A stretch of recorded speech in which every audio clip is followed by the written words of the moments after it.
Hello everyone, मैं हूं सपना और स्वागत है आपका मेरे चैनल साइंस बाय सपना सिंह में। आज का जो मेरा वीडियो है वो क्लास 8 स्टूडेंट्स के लिए है। फोर्स एंड प्रेशर का आज मैं पार्ट 2 पढ़ाने वाली हूँ। पार्ट 1 मैंने ऑलरेडी अपलोड कर दिया है। अगर आपने नहीं देखा है तो आप उसे देख सकते हैं। मैं उसका लिंक जो है डिस्क्रिप्शन में दे दूंगी। So let's start. तो आज बेसिकली मुझे आपको जो है टाइप्स ऑफ फोर्सेस के बारे में बताना था। इसका एक हल्का सा इंट्रोडक्शन मैंने प्रीवियस वीडियो में भी दिया था। तो बेसिकली हम सारे फोर्स को दो पार्ट्स में पहले डिवाइड करते हैं। The first is contact force and the second is non contact force. तो कॉन्टैक्ट फोर्स में मतलब कि जो दो ऑब्जेक्ट्स के बीच में, दो बॉडीज, दो सरफेस के बीच में जो फोर्स काम कर रहा है, उन दोनों का आपस में सरफेस का टच होना जरूरी है, कॉन्टैक्ट में होना जरूरी है, तभी वो फोर्स एप्लीकेबल होगा, अप्लाई होगा। उसी फोर्स को जो है हम कॉन्टैक्ट फोर्स कहते हैं। तो इसमें सबसे पहले जो है मस्कुलर फोर्स पढ़ेंगे, ठीक है।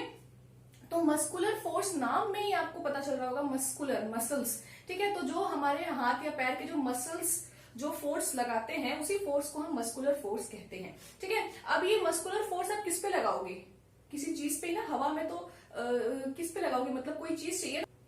तो बेसिकली मस्कुलर फोर्स कैसे जो है वो वर्क करता है। अब जैसे कि मैं आपको बताऊं, ठीक है, कि कोई एक ऑब्जेक्ट यहाँ पे रखा हुआ है, ठीक है, और मुझे जो है धक्का मारना है। अब मैं हवा में से धक्का मारूंगी तो क्या वो ऑब्जेक्ट आगे जाएगा?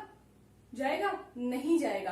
कब तक नहीं जाएगा? जब तक मैं उसे अपने हाथों से, मतलब एक कांटेक्ट ना हो, वो मेरा हाथ और उस ऑब्जेक्ट का जो है कांटेक्ट ना हो, टच ना करे, और अब मैं उस ऑब्जेक्ट पे फोर्स लगाऊंगी तो वो ऑब्जेक्ट, अगर मेरा फोर्स उतना होगा, ठीक है, तो वो जाएगा, है ना। अब ये मत कहना कि मैम जो है दीवार पे हम लोग ऐसे हाथ करके खड़ा करते धक्का मारते दीवार नहीं हिलती है, ठीक है। दीवार को हिलाने के लिए फोर्स जो चाहिए वो फोर्स ज्यादा चाहिए, जो आपके पास नहीं है, ठीक है। बेसिकली मैं एक बात कह रही हूँ कि आप जब अपने मसल्स को यूज करते हैं, उसका फोर्स यूज करते हैं किसी भी ऑब्जेक्ट को पुश करने के लिए, पुल करने के लिए, कोई चीज उठाने के लिए, तो आपका कांटेक्ट में होना जरूरी है। आप उस ऑब्जेक्ट को कांटेक्ट में रखते हैं, टच करते हो। बिना टच किए जो है आप किसी चीज को उठा नहीं सकते हो।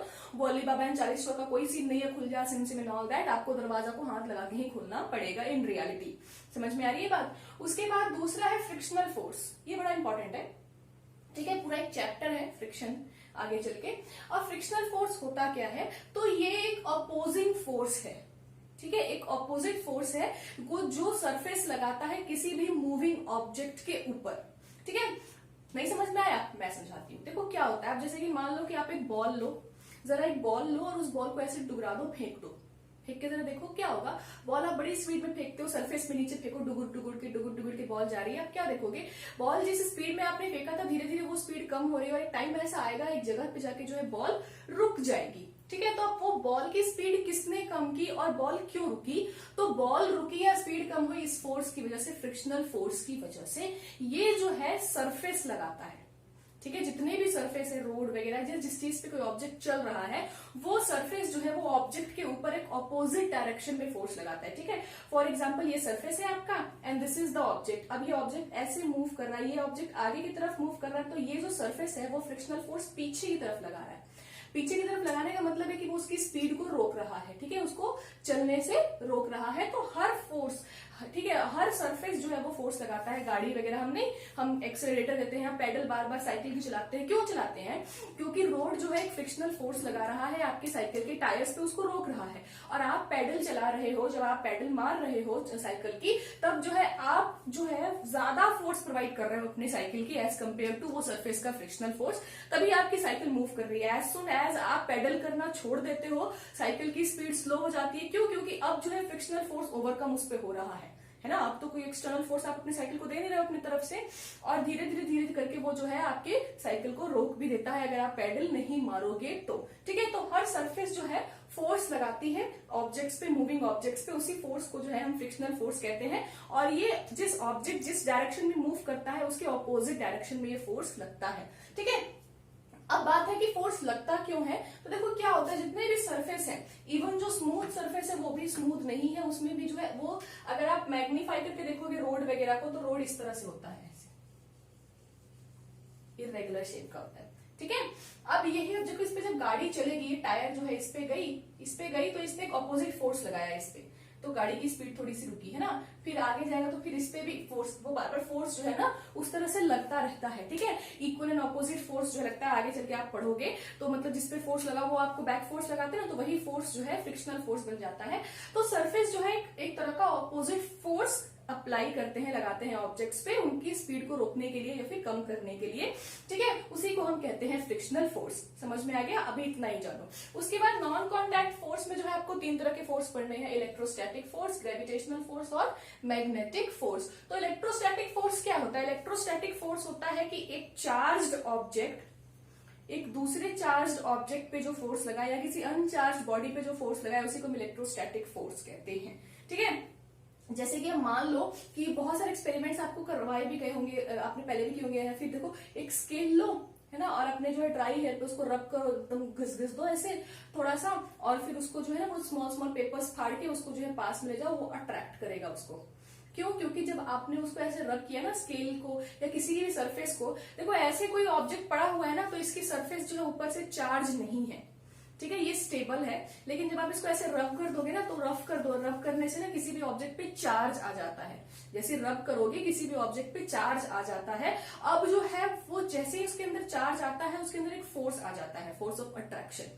समझ में आ रही है बात? तो या तो एक चार्ज बॉडी एक अनचार्ज बॉडी को अट्रैक्ट करता है अपनी तरफ, या फिर एक ऑपोजिट चार्ज वाले को अपनी तरफ अट्रैक्ट करता है, ठीक है। जो स्केल हमने रब किया अपने बालों में उसको चार्ज कर दिया तो वो चार्ज हो गया, और जो हमारे पेपर के टुकड़े हैं वो अनचार्ज है, तो उस चार्ज स्केल ने जो है उन अनचार्ज पेपर के टुकड़ों को अट्रैक्ट कर लिया। इसी फोर्स को हम कहते हैं इलेक्ट्रोस्टैटिक फोर्स। अब ये इलेक्ट्रोस्टैटिक फोर्स जो है इसमें 2 ऑब्जेक्ट्स का कॉन्टैक्ट में होना जरूरी नहीं है ना। आप देखना, आप जैसे आप इसको रब करोगे और आपका जो स्केल है वो चार्ज हो गया, अब पेपर यहाँ पे और आपने स्केल यहाँ पे रखा है, थोड़ा सा डिस्टेंस है, तब भी जो है वो पेपर अट्रैक्ट कर रहा है। मतलब बिना कॉन्टैक्ट के भी, बिना ऑब्जेक्ट्स एक दूसरे में टच हुए भी एक दूसरे पे इलेक्ट्रोस्टैटिक फोर्स लगा सकते हैं। तो एक चार्ज ऑब्जेक्ट या तो दूसरे चार्ज ऑब्जेक्ट पे या फिर अनचार्ज ऑब्जेक्ट पे फोर्स लगा सकता है। इसी फोर्स को हम इलेक्ट्रोस्टैटिक फोर्स कहते हैं और ये नॉन कॉन्टैक्ट फोर्स के अंदर आता है।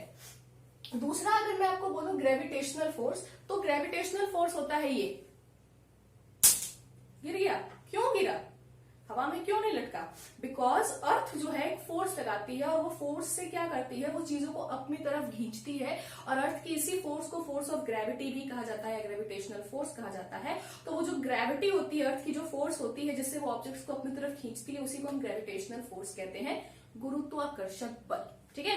पहली बार जो है इसको न्यूटन ने डिस्कवर किया था, उनके सर पे वो एप्पल गिरी थी और उन्होंने जो है वो ग्रेविटेशनल फोर्स को डिस्कवर कर दिया, ठीक है। तो this is your gravitational force. कोई भी चीज जो अर्थ के रेंज के अंदर रहती है, अभी अर्थ का अब आप स्पेस पे जाओगे बोलोगे कि अर्थ ने मुझे ट्रैक नहीं किया, ऐसा नहीं है। हर प्लैनेट का अपना अपना फोर्स होता है, ठीक है। अपना ग्रेविटेशनल फोर्स मून के पास भी है ना, बाकी प्लैनेट्स के पास भी है, और उसका फोर्स का एक रेंज होता है ना। ये इलेक्ट्रोस्टैटिक फोर्स जो मैंने बताया, इस फोर्स का भी एक रेंज है। अब मैंने स्केल रब किया यहाँ पे अपने हाथ में, यहाँ पे पेपर वहां पे है, अट्रैक्ट होगा? नहीं होगा। क्यों? क्योंकि उस इलेक्ट्रोस्टैटिक फोर्स का एक रेंज है, एक एरिया है, उसी के अंदर वो फोर्स काम करेगा, उस एरिया के बाहर जो है वो फोर्स काम नहीं करेगा। उसी तरह ग्रेविटेशनल फोर्स जो है वो अर्थ का एक एरिया है, एटमॉस्फेयर के अंदर ही काम करता है। ऊपर जो है बहुत ऊपर हायर एटमॉस्फेयर में लेवल में जो है ग्रेविटेशनल फोर्स धीरे धीरे कम होता चला जाता है, ठीक है। समझ में आ रही है बात? मेरा मार्कर गिर गया था, ठीक है। तो ये सारे फोर्सेस के बाद मैग्नेटिक फोर्स, तो मैग्नेटिक फोर्स आपको पता ही है, मैग्नेट्स जो अट्रैक्ट करते हैं, मैग्नेट के पास जो फोर्स होता है जिससे वो बाकी आयरन ऑब्जेक्ट्स को जो है फिर दूसरे मैग्नेट्स को अट्रैक्ट करता है अपनी तरफ, उसी फोर्स को हम मैग्नेटिक फोर्स कहते हैं, है ना। अब मैग्नेटिक फोर्स भी जो है ना वो एक रेंज में काम करता है। ये जितने भी फोर्स है, नॉन कॉन्टैक्ट फोर्स जो मैंने आपको बताया ना, इनका एक रेंज होता है, एक पर्टिकुलर एरिया, उस एरिया के अंदर ही कोई दूसरा ऑब्जेक्ट होगा तो ये अट्रैक्ट कर पाएंगे, वरना ये अट्रैक्ट नहीं कर पाएंगे। समझ में आ रही है बात? तो मैग्नेटिक फोर्स, जो मैग्नेट्स जो दूसरे मैग्नेट्स या फिर आयरन ऑब्जेक्ट्स पे जो फोर्स लगाते हैं, उसी फोर्स को हम मैग्नेटिक फोर्स कहते हैं। तो अगर आप एनसीईआरटी के हिसाब से चलेंगे तो आपको ये टाइप ऑफ फोर्स पढ़नी है, ठीक है। लेकिन एक और फोर्स है यहाँ पे इसका जिक्र किया गया है, ठीक है। कुछ दूसरे बुक्स में आपको जो है, दूसरे पब्लिकेशंस की बुक में शायद मिल जाए, that is your nuclear force.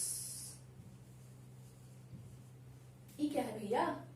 तो देखो ये कुछ नहीं है, कुछ भी नहीं है ये फोर्स। देखो न्यूक्लियर फोर्स होता क्या है, अब जितने भी एटम होते हैं ना, जितने भी एटम, ठीक है, जहां पूरी दुनिया है ये एटम से मिलकर बनी है, एटम से मिलकर मैटर बनता है, मैटर से मिलकर पूरा वर्ल्ड बना हुआ है, हर चीज जो बनी हुई है। तो हर एटम जो है स्मॉलेस्ट पार्ट होता है किसी भी सब्सटेंस का, जो जैसे कि पूरे घर का जो है, एक बिल्डिंग की सबसे स्मॉलेस्ट यूनिट क्या होती है? ईंट।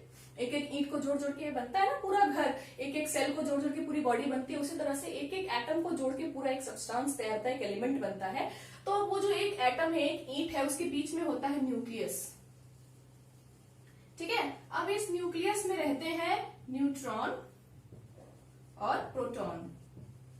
ठीक है, तो न्यूट्रॉन जो होता है उस पर कोई चार्ज नहीं होता और प्रोटॉन का चार्ज जो है वो पॉजिटिव चार्ज होता है। ठीक है, तो अब ऐसे में जो है ना, इसमें जो है चार्ज के डिसबैलेंस की वजह से जो है प्रॉब्लम हो सकती है। इसलिए न्यूक्लियर फोर्स क्या होता है? न्यूक्लियर फोर्स होता है प्रोटॉन और न्यूट्रॉन के बीच में लगता है, दो प्रोटॉन के बीच में लगता है, दो न्यूट्रॉन के बीच में आपस में जो फोर्स लगता है जिसकी वजह से ये स्टेबल कर पाते हैं न्यूक्लियस को, उसी फोर्स को जो है हम न्यूक्लियर फोर्स कहते हैं। अभी इतना ही जानो, नहीं समझ में आया कमेंट में बता दो, मैं थोड़ा सा और कोशिश करूंगी समझाने का। वैसे समझने की जरूरत नहीं है, जब आप 9th स्टैंडर्ड में जाओगे तो आपको समझ में आएगा। ये मैंने एक ऐसे ही बता दिया, एनसीईआरटी में तो इसको कंसिडर भी नहीं किया गया है। ठीक है, अब द नेक्स्ट इज आता है, अब हम बात करेंगे प्रेशर की। अब हमने फोर्स के बारे में सब कुछ जान लिया, अब हम जानेंगे प्रेशर के बारे में। तो प्रेशर, बेसिकली प्रेशर का अगर फॉर्मूला मैं लिखूं तो इट इज होता है P is equals to force upon area.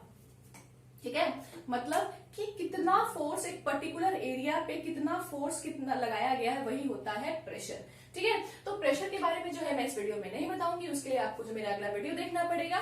ठीक है, नेक्स्ट वीडियो में जो है मैं पक्का आई प्रॉमिस में चैप्टर खत्म कर दूंगी। आज के मेरे इस वीडियो में इतना ही। अगर आपको मेरा वीडियो पसंद आया तो इसे लाइक कीजिए, मेरे चैनल को सब्सक्राइब कीजिए अगर नहीं किया, और अपने सारे फ्रेंड्स एंड कजन्स के साथ जो है इस चैनल को शेयर कीजिए। आप 8th स्टैंडर्ड में हैं, हो सकता है आपका कोई कजन जो है 9th, 11, 12 में हो, तो क्योंकि मैं उन क्लासेस के भी वीडियोस बनाती हूँ बायोलॉजी और केमिस्ट्री के, तो आप जो है अपने कजन के साथ भी या फिर अपने ब्रदर सिस्टर्स के साथ भी मेरे चैनल को शेयर कीजिए। Thank you and have a nice day.